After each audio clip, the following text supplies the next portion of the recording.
Halo, assalamualaikum. Selamat pagi anak-anak. Nah, pada kesempatan kali ini, Bu Ayu akan menerangkan tentang wujud dan sifat benda.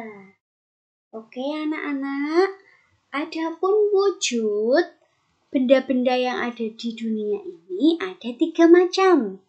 Yang pertama itu bisa dibaca apa? Benda padat, benda cair, lalu ada benda gas. Nah, pada kesempatan kali ini nanti Ibu akan membahas wujud benda padat. Oke, sekarang kita lihat contohnya. Nah, itu ada apa saja anak-anak? Bisa dilihat ya gambarnya ya.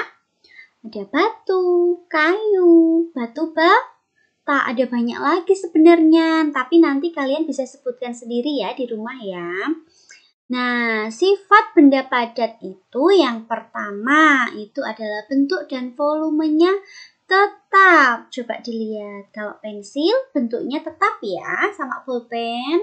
Walaupun dipindah itu juga bentuknya tetap, bentuk dan volumenya. Kalau bentuknya tidak berubah, masih seperti itu, berarti itu namanya benda padat.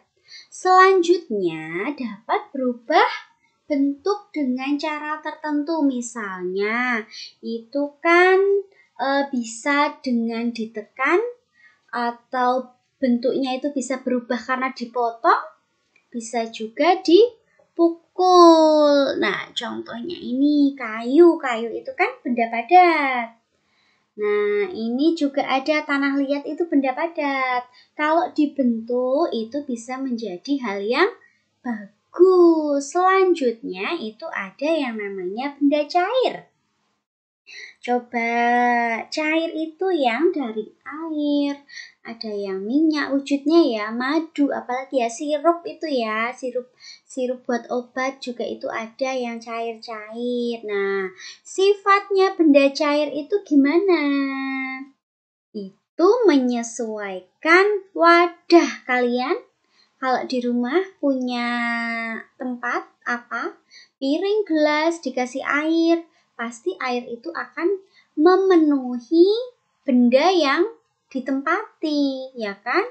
Itu adalah salah satu sifat dari benda cair. Lalu volumenya tetap. Nah, di sini misalnya itu kan ada gelas ukur ya.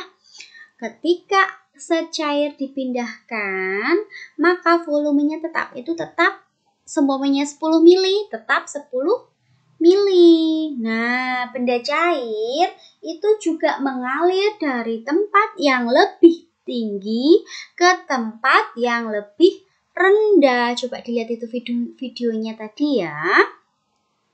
Lalu permukaan air itu selalu mendatar, tidak kecuali kalau dipanaskan itu ketika mendidih itu agak ada tekanan dari bawah, jadi itu ya. Nah, selanjutnya yang nomor 5 itu ada zat dapat melarutkan gula garam. Itu bisa kan ya kalau diaduk-aduk itu, sirup juga bisa, itu karena ada zat campurannya sama air bisa dilarutkan. Itu salah satu dari sifat benda cair. Nah, di sini peristiwa meresapnya benda cair melalui celah-celah kecil disebut kapilaritas. Itu seperti sumbu kompor. Itu ada yang punya kompor kayak gini, itu kan ada sumbu yang putih. Kalau dikasih air itu pasti sumbunya menjadi basah kayak itu ya. Selanjutnya menekan segala arah. Kalau dikasih lubang itu kan karena dari punya tekanan ya, kayak punya tekanan dari yang tinggi ke yang rendah. Kalau yang ini semakin ke bawah itu tekanannya semakin besar ya. Seperti itu anak-anak. Nah, kita akan membahas lagi tentang benda gas. Nah, lihat itu. Gas itu kayak udara, asap ya, wujudnya ya, itu wujudnya. Kayak uap air, embun, itu juga gas. Asap itu yang kayak gunung Merapi meletus itu juga ada asapnya ya. Nah, asap itu seperti udara, itu kalau gas bisa memenuhi ruangan. Itu sama seperti benda cair ya. Sifatnya, bentuk, dan volumenya. Oh, kalau cair itu kan tetap, kalau ini tidak tetap.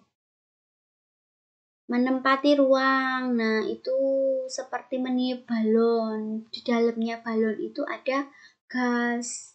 Itu karena itu menempati ruang ya. Kalau baygon itu juga di dalamnya juga gas itu anak-anak. Coba aja disemprotkan ya. Itu karena gas itu menempati ruang. Itu salah satu sifatnya. Selanjutnya, setelah menempati ruangan, itu menekan segala arah. Nah, contohnya kalau kalian pernah senam pakai yang bola itu, apa ya namanya ya? Bukan hula hoop. Yaitu kalau ditiup, ini juga kalau ini contohnya kayak balon ditiup ya, itu semakin membesar. Itu karena di dalamnya itu gasnya itu menekan ya. Nah, gini ya, ini yang menekan segala arah. Itu contohnya sedang meniup balon. Seperti itu anak-anak, pembelajaran kali ini. Semoga bermanfaat. Wassalamualaikum warahmatullahi wabarakatuh.